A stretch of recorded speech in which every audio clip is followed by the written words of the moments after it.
সর্ষে দিয়ে মুরগির মাংস, দারুণ টেস্ট। এভারগ্রিন 757 চ্যানেলে আপনাদের স্বাগত। আজ ইউনিক একটা রেসিপি আপনাদের সঙ্গে শেয়ার করব। সর্ষে দিয়ে মুরগির মাংস, পোলট্রি মুরগি। ভিডিওটা সম্পূর্ণটা দেখার জন্য অনুরোধ রইল। Please like, share and subscribe please. এই সুস্বাদু রেসিপিটা করার জন্য আমি কি করেছি চলুন দেখি। সুস্বাদু রেসিপির জন্য প্রধান উপকরণ নিয়েছি সর্ষে, নুন দিয়ে পেস্ট করে নেব। জল দিয়ে মেশিনে শিলনোড়াও করা যায়। পেস্ট হয়েছে, বেশি পেস্ট হয়নি, খোসাগুলি আছে। সর্ষেটা আমি কি করব দেখাবো। টক দই নিয়েছি, ঘরে তৈরি করা টক দই, খুবই উপকারী। ঘরে কিভাবে দই তৈরি করতে হয় আমার চ্যানেলে আছে, ডেসক্রিপশন বক্সে লিংক দিয়ে দেব, দেখে নিতে পারবে। পোলট্রি মুরগি মাংস নিয়েছি 800 গ্রাম। এখন কি করব দেখাবো। রসুন আর কাঁচা লঙ্কা নিয়েছি, জল দিয়ে মেশিনে পেস্ট করব, শিলনোড়ায়ও করা যায়। মাংসটা নিয়েছি, সর্ষেটা ছাঁকনিতে ছেঁকে নিচ্ছি, দেখাচ্ছি। তাহলে পেটে ব্যথা হবে না, সর্ষে খেলেও কোনো ক্ষতি হবে না এভাবে ছাঁকনি দিয়ে ছেঁকে নিলে। কারণ সর্ষের খোসাটাই অনেক সময় পেটে ব্যথা করে, গ্যাস হয়, বয়স্ক মানুষ খাবে, এর জন্য এভাবে করছি। রসুন আর কাঁচা লঙ্কা যে পেস্ট করেছিলাম এটা নিলাম। মাংসের মধ্যে রসুন আর কাঁচা লঙ্কার পেস্ট দিয়ে দিচ্ছি। এটা বাটা মশলা, মেশিনে বাটা করেছি রসুন আর কাঁচা লঙ্কা। বাটিটা ধুয়ে জল দিলাম, রসুন আর কাঁচা লঙ্কার বাটি ধুয়ে জল দিলাম। সর্ষেটা আবারও একটু পেস্ট করে নেব জল দিয়ে। এবার আবার ছেঁকে নিচ্ছি পেস্ট করার পর। আবারও আঙ্গুল দিয়ে এভাবে সর্ষের জলটা নিয়ে নিচ্ছি, খোসাগুলি ছাঁকনিতে থেকে যাবে।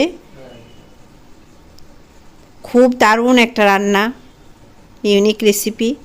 এই যে সর্ষের খোসাগুলি আর নেওয়া যাবে না, ফেলে দেব, এগুলি খেলে পেট ব্যথা হবে। টক দইটা যে ঘরে তৈরি করেছি এটাও দিয়ে দিলাম, টক টক লাগবে, ভালো লাগবে। হলুদ দিলাম, নুন দিলাম পরিমাণ বুঝে।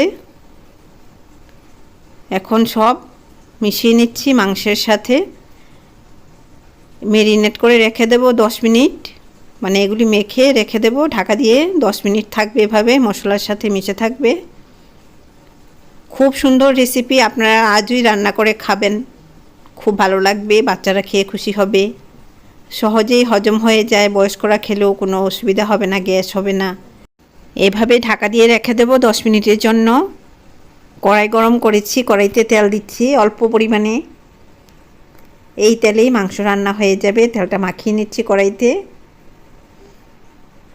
এখন ম্যারিনেট করা মাংস, যে পোলট্রি মুরগি, এটা দিয়ে দিলাম এই তেলের মধ্যে।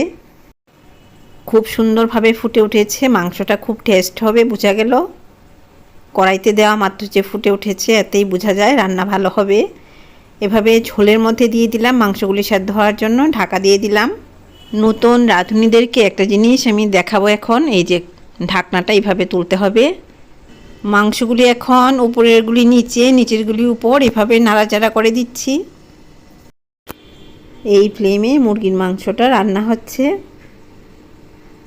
দেখেই বোঝা যাচ্ছে সুন্দরভাবে রান্না হবে, টেস্টফুলও হবে। আর ঘষা দিয়ে দিয়ে নাড়াচাড়া করতে হবে, না হলে তলায় সর্ষেটা বসে যাবে, পুড়ে যাবে। ঢাকা দিয়ে দেব। মাংসটা সেদ্ধ হচ্ছে, কিছুক্ষণ পর ঢাকনাটা তুললাম, মাংসগুলি সুসেদ্ধ হবে। এভাবে করে নাড়াচাড়া করতে হবে। মাংসগুলি সুসেদ্ধ হলে বয়স্করাও খেতে পারবে। মাংসটা সেদ্ধ হয়েছে কিনা দেখে নিচ্ছি। পোলট্রি মুরগির মাংস খুব তাড়াতাড়ি সেদ্ধ হয়ে যায়। মাংসটা দেখে নিচ্ছি কীরকম সেদ্ধ হলো, আরও একটু সেদ্ধ হবে, ঢাকা দিয়ে রাখবো। ফাইনালি মাংসটা দেখে নিচ্ছি কীরকম সেদ্ধ হলো। সেদ্ধ হয়েছে, ঝোলটাও একটু কমেছে, ঘন হয়েছে, মাংসটা এখন এভাবে 2-3 বার নাড়াচাড়া করছি।